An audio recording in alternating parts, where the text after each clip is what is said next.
Mana bu ahvolni ko'rib, bu nima bu? Bu nima ahvol bu?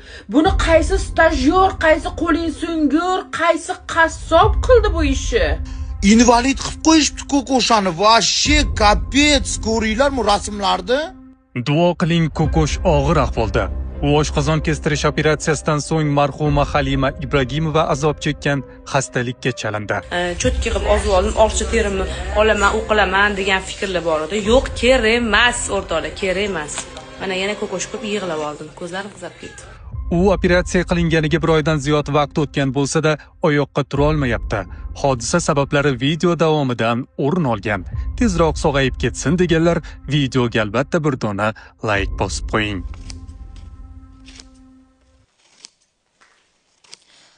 Har bir o'tkazmangizdan ushlab qolinadigan komissiya sizga deyarli bilinmaydi. Lekin ular mana shunday pullaringizni mayda-mayda bo'lib yo'qolib ketishiga sababchi bo'lishi mumkin. Tezda ilovasi orqali siz Rossiyadan O'zbekistonga yoki O'zbekistondan Rossiyaga hech qanday komissiyalarsiz pul o'tkazishingiz mumkin.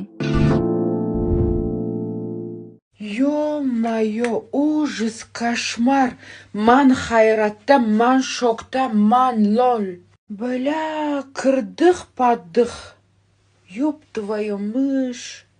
Avvalambor men sizga Kokoshga sog'liq tilayman. Iloyim sog'ayib, yaxshi bo'lib keting, ko'rmagandek bo'lib keting.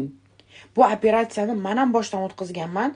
4-oy bo'ldimi, 5-oy bo'ldi. Alhamdulillah, Xudoga ming qatla shukr, hammasidan yaxshi o'tdim. Bu ishni ko'rib, bu holatni ko'rib, men o'zimni doktorimdan mingdan ming rozi bo'lib ketdim. Lekin mana bu ahvolni ko'rib, bu nima bu? Bu nima ahvol bu? Buni qaysi stajyor, qaysi qo'ling sungur, qaysi qassob qildi bu ishni? Bu ishni qilganni hozir plasticheskiy xirurg desa bo'ladimi? Nima bu ahvol? Ужас, ёлки зеленые. Bu qizni srochno tajribali doktorlar ko'rmasa bo'lmaydi bu qizni. Bu qizni professionallar qo'liga topshirmasa, в общем, невозможно bu ahvol. Endi представить qilinglar, bu qiz-ku qorinni qildirgan, abdominoplastika, liposaksiya, xuddi men qildirgan narsalar bu qizda ham. Endi mana shu ishni qilgan doktorga yuzni topshirganlari ahvoli nima bo'lar ekan? Nimaga unaqa bo'lyapti? Bir qarasang, ana mashina bosib ketgan qiz operatsiyasi noto'g'ri bo'lgan. Bir qarasang, mana bu qiz bu ahvolda nimaga bunaqa bo'lyapti? Ho, qizlar, ho, dugonajonlar, har qanday doktorga o'zinglarni ishonib topshirmanglar. Ne только bu operatsiya, любой operatsiyada har qanday doktorga ishonib bo'lmaydi. Infeksiya tushdimi, virus tushdimi, Xudo ko'rsatmasin. Tamom. Bu ish orqasidan o'lib ketishinglar ham mumkin. O'shaning uchun ehtiyot bo'linglar, tajribali doktorga o'zinglarni topshiringlar. Arzon desa uchib bormanglar unaqa joylarga. Yo, tavba. Men o'zimni doktorimga o'zimni operatsiya qildirganimda men reklamaga qildirmaganman. Men soqqasini berib, pulini berib qildirganman. Men u odamni 3 yil, 4 yil kuzatib, nechta odamlardan qildirganlardan surishtirib, keyin operatsiyaga yotganman. Bunaqa ish bilmasdan, ishini ko'rmasdan iltimos, o'zinglarni asranglar. Gap shundaki, bloger Kokosh bundan bir oycha avval oshqozon kestirish operatsiyasini boshdan kechirgandi. Jarrohlik amaliyotidan keyingi ortiqcha tana olib tashlanishi natijasida choklari sterillanmagan mato bog'langani sabab uning qorin qismida yirik yallig'lanish hosil bo'lgan. Halima Ibragimovada ham xuddi shunday asorat kuzatilgandi. Odatda 3 kun ichida bitib oyoqqa turishi kerak bo'lgan bemor bir oydan beri to'shakka mixlanib qoldi. Ehtimol bariatrik amaliyot, ya'ni oshqozon qisqartirish operatsiyasi noto'g'ri bajarilgan bo'lishi mumkin. Yangi novosti, yangi informatsiya, shok bo'lib qolasizlar. Shok. Prosta miyam portlab ketdi. Kokosha dugonam nimaga yo'qolib qoldi? Nimaga yangi vaynlar chiqmayapti? Nima bo'ldi ekan desam, invalid qilib qo'yishibdi Kokoshani. Vashshe kapets, ko'ringlarmi rasmlarni? Soppa-soq qizni medkonsultant klinik invalid qilib qo'yishibdi, представляете? Kirib biladi, qassoblar chopib tashagan. Nekroz bo'lib ketgan telalari, yo'pti vaymay. Dugonam nima yo'qolib qoldi deb xalaqval so'rab yozay desam, больницада yotibdi ekan, 3 marta уже narkoz bo'libdi. Yarasini atrofini tozalaymiz deb vashshi nekroz qilib tashlashgan, qo'rqinchli darajada chichivorasizlar rasmlarni ko'rsanglar. Ahvoli juda ham og'ir. Hozir Turkiya bilan gaplashyapmiz. Srochda Turkiyaga operatsiyani Xudo xolasa Nihol oformlayat qilyapti, Go'zal bilan gaplashyapti, dogovor ketyapti. Hozir srochno olib kelmasak bo'lmaydi. Juda ham qo'rqinchli. Bu rasmni qaranglar. Это pizdец. Bilat O'zbekistonda vrachlar qassoblar ishlaydi, yopti va yo'may. Hozir Shumixa ko'tarib, Nihol janjal qilib, tam istoriyasini bersin, doktordek istoriyani bersin, biz Turkiyaga jo'natamizsa, qochib kabinetga qochib ketishdi vrachlar, представляете? Medkonsultant klinika bilan. Pizdец, nimasizlar qassobxonadan olganmizlar ishchilarni, yopti va yo'may. Soppa-soq odamni Блядь, изуродовали, блядь, восстановление. 3 marta narkoz qilishibdi. Уже operatsiyadan keyin, abdominoplastikadan keyin, liposaksiyadan keyin, undan tashqari yana 3 marta narkoz berishib, ichini tozalashyapti ekan. Tuzata olmayapti va chiqyapti. Halima opaga bee'tibor berdik, mana o'lib ketdi. Odamlar bee'tibor bo'lmaylik.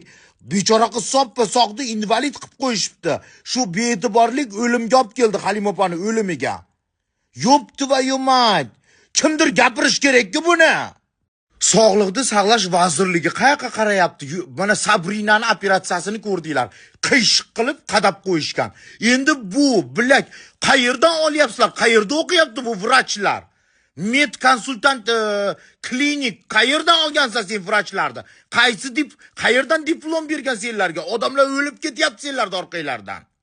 Qizlar yaxshimisizlar, tuzimsizlar? Biza anaqadan gapdan chiqib, Komolga kelasiz, hech o'zim kela olmayapman. Vaqtachalik qo'mosh bog'xona yaxshi ham qo'mosh bor.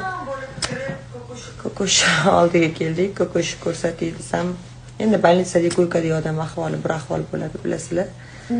Lekin bitta narsa maslahat beraman, abdominoplastika qilgandan keyin sterilizatsiyaga juda ham yaxshi e'tibor qaratishlarini so'rayman. Ko'kosh ahvoli yaxshi emas. Внешне yaxshi. Yaxshi emas. Salom deb qo'y Ko'kosh.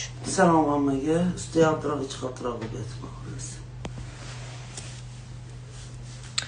Nimadirlar gapiriladi, nimadirlar gapirilmaydi. Sport, dieta o'zingiz ozishga harakat qilaveringlar. Ha, точно sizga o'xshab 360 gradus. Shunaqa. Siz gapdan chiqib, Komilpam bilan birga Ko'kosh oldiga boramasam, Komilpam mana vaqtim bo'lmayapti, chunki Greenleaf'dan ortmaylar, opa bilasizlar. Har doim ish. Tushunasizlarmi, o'rtoqlar? Ko'kosh so'rayapsizlar mendan. Ko'kosh oldiga hadeb kela olmayman, hadeb telefonga gaplasha olmayman. Chunki sabab baribir kasal odamni ovora qilgim kelmaydi. Mana hozir Ko'kosh mana yotibdi. Assalomu alaykum hammaga. Shu yerda Komilpam bilan birga keldik. Voy, o'rtoqlar. Umuman xayolidan chiqarib tashlanglar.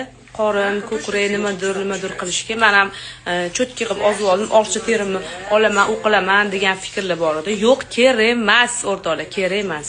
Mana yana Ko'kosh ko'p yig'lab oldim. Ko'zlarim qizarib ketdi. Shunaqa gap. Qizarib ketasan, o'rtog'im. Shunaqa gaplar. To'g'rimi, Komilpa? Komilpa yo'raman deb o'tiribdilar. Bizzaman deb o'tiribdilar. Ayyo, mana.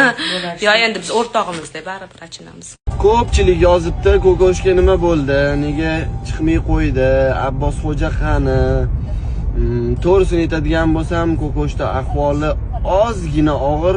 Sizlarni xafa qilmaslik uchun aytmayapti. Tez orada batafsil bilib olasizlar, o'zlari qo'yadilar. Bizdan shunchaki bugun yangi operatsiyani o'tkazganlarida ko'ngillarni ko'tarish uchun Diydor G'animatga ko'rgani ketamiz. Xudo xolasa. Duo qilib turinglar, Xudo xohlasa hammasi yaxshi bo'ladi. Blogerning yaqinlari bundan chuqur qayg'uga tushgan.